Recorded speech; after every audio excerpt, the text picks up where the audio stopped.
The gray-breasted mountain toucan is a cloud forest showstopper, with its massive colorful bill and slate-gray chest. Despite that huge bill, these agile birds hop between the thinnest branches, reaching fruit that's out of reach for other animals. Their rolling resonant croak echoes through the misty Andes, immediately announcing their presence. Found from Venezuela through Colombia and Ecuador, they move in small flocks through the humid montane forest between 1,000 and 2,200 meters. Toucans are fruit lovers, feeding on berries and figs, but will opportunistically take insects, eggs, or small vertebrates.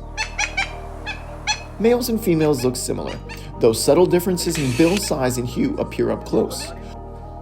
Watching a group of gray-breasted mountain toucans leap through misty branches is a quintessential Andean birding experience, possible on our Northwest Ecuador and Colombia birding tours.